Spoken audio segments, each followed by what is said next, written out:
Selamat datang, salam sejahtera. Terima kasih karena bersama dengan saya di Nazilin Unity Channel. Tak sampai 24 jam angkat sumpah, ini yang berlaku dengan Dr. Zul, yang mana telah pun menggantikan Menteri di Kementerian Kesehatan dalam rombakan Anwar Ibrahim kemarin. Pastinya menarik perhatian kita. Pasti Anda masih ingat siapa Dr. Zul, orang yang banyak berjuang tentang larangan merokok di tempat awam. Pada waktu beliau menjadi Menteri Kesehatan, kita sangat gembira. Bagi mereka yang tak merokok, bagi mereka yang ada keluarga, yang ada anak kecil, kita gembira. Kerana pada waktu itu, hukuman merokok di tempat awam amat ketat. Orang tak berani merokok sembarangan. Puntung rokok pun tak dibuang sembarangan. Kerana dengan segera kena hukum. Walau bagaimanapun, tak sampai 24 jam angkat sumpah sebagai Menteri Kesehatan, Dr. Zul gulung perbahasan di Dewan Negara. Inilah kehebatan Dr. Zul. Sekitar jam 8.15 pagi tadi, Menteri Kesehatan, Datuk Seri Dr. Zulkifli Ahmad, memulakan tugasan hari pertama selepas dilantik semula, menerajui kementerian lamanya, kemudian hadir mesyuarat kabinet dan selepas itu bergagas ke Dewan Negara pula. Wow, inilah menteri yang kita cari-cari. Menteri yang tiada alasan, menteri yang bekerja keras untuk kita semua. Tak rugi kita nak membayar orang seperti ini. Apa pendapat Anda? Bukannya melantik orang yang tak kerja langsung, apalagi duta-duta yang bertaraf menteri yang kelihatan tidak memainkan peranan besar dalam negara. Dibayar gaji tapi tak memain peranan besar, itu merugikan. Tapi Dr. Zul ini kita suka. Inilah yang kita suka. Walaupun sudah 3 tahun tidak memegang sebarang jawatan dalam jemaah menteri selepas tumbangnya Kerajaan Pakatan Harapan PH yang diketuai Tun Dr. Mahathir Mohamad pada Februari tahun 2020, ahli Parlimen Kuala Selangor ini langsung tidak canggung turut membuat ucapan penggulungan mengenai rang undang-undang RUU Kawalan Produk Merokok untuk Kesihatan Awam 2023. Dalam ucapannya mengenai RUU itu, Dr. Zulkifli berkata, antara tanggapan salah orang ramai ialah nikotin boleh dijual secara bebas kepada kanak-kanak dan remaja. Sedangkan RUU itu bertujuan melarang penjualan produk tembakau dan vape kepada pengguna 18 tahun ke bawah.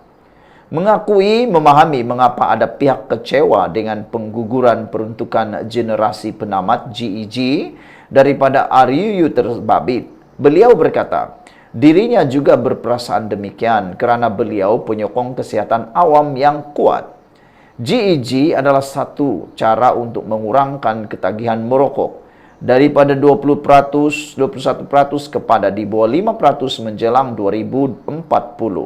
Apabila GEG dikeluarkan daripada rang undang-undang, bayangkan betapa sukarnya untuk mengurangkan ketagihan merokok, kata beliau. Sedangkan dengan GEG itu sukar, apatah lagi tanpa peruntukan GEG, kata beliau lagi. Yang menambah tanpa GEG, KKM menghadapi kesukaran untuk mencapai indeks prestasi utama KPI, mengurangkan kelaziman merokok dan vaping kepada bawah 5%. Kita semua sama ada dalam jawatan kuasa pilihan khas parlimen atau KKM mahu GEG dimasukkan dalam rang undang-undang. Tetapi pejabat peguam negara telah menasihatkan supaya ia dikeluarkan kerana akan ada isu perlembagaan atau kemungkinan dicabar di mahkamah. Jadi, kabinet membuat keputusan kolektif untuk mengecualikan GEG. Bagaimanapun, saya ingin menyatakan bahawa ini adalah proses yang kita akan kaji semula dari semasa ke semasa, katanya. Jelasnya, JPKP yang dipengerusikannya telah mengadakan 14 mesyuarat melibatkan 13 orang awam mewakili universiti swasta, panel pakar serta pihak berkepentingan termasuk industri, kementerian lain dan NGO perubatan untuk menyemak RUU itu bagi versi Jun lalu. Tiada sesiapa yang terpinggir dalam penglibatan pihak berkepentingan. Saya ingin menegaskan bahwa JPKP pada masa itu melakukan perbincangan meja bulat selama berjam-jam dengan perbincangan dan perbahasan yang aktif. Saya meminta semua ahli dewan memahami bahawa walaupun kita tidak dapat memasukkan GEG dalam DR 42 2023, ini adalah akta Kendiri pertama untuk mengawal merokok dan vape. Anda perlu faham bahawa ini mengambil masa sangat lama. Bermula dengan Menteri Kesihatan Dr. S. Subramaniam ketika itu, jelas beliau lagi. Beliau menggesa semua ahli Dewan Negara untuk menyokong RUU itu walaupun tanpa GEG, sambil mengingatkan bahawa 27,000 orang mati akibat penyakit berkaitan merokok di Malaysia setiap tahun. Berbanding 36,000 kematian COVID-19 yang berlaku dalam tempoh 2 tahun. Walaupun kita tidak boleh mendapatkan semua, jangan tinggalkan segala-galanya. Sebelum ini, peraturan-peraturan kawalan hasil tembakau 2004 adalah di bawah Akta Makanan 1983. Ia sangat tidak wajar. Satu anomali untuk kawalan tembakau diletakkan di bawah Akta Makanan, katanya.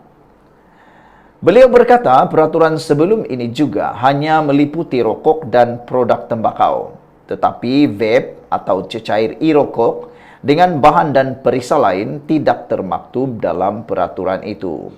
Justru, Zulkifli mengingatkan adalah tidak bertanggung jawab jika ahli Dewan Negara menolak RUU berkenan hanya kerana GEG tidak disertakan. Saudara-saudara sekalian, yang lebih menggembirakan kita ialah apabila Dr. Zul telah pun bekerja dengan begitu luar biasa. Inilah pemimpin yang kita hendak mudah memahami dan mudah menerangkan. Bila dia menerangkan, kita mudah faham. Tanpa berbelit-belit, tanpa mau menafi-nafi, ya di atas ya, tidak di atas tidak. Dan menurut laporan ini, inilah corak kerja menteri yang kita cari-cari.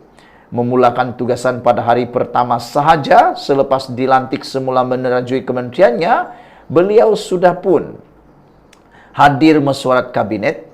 Selepas itu bergegas pula ke Dewan Negara. Tiada alasan untuk tidak hadir. Ini ada pula menteri sebelum ni, timbalan menteri sebelum ini yang tak hadir. Itu yang kita hairan. Kemana mereka pergi? Sehingga ditegur oleh Speaker Dewan Negara. Sekian dulu untuk kali ini. Jangan lupa ikuti terus ulasan selepas ini. Tinggalkan komen Anda. Bye-bye.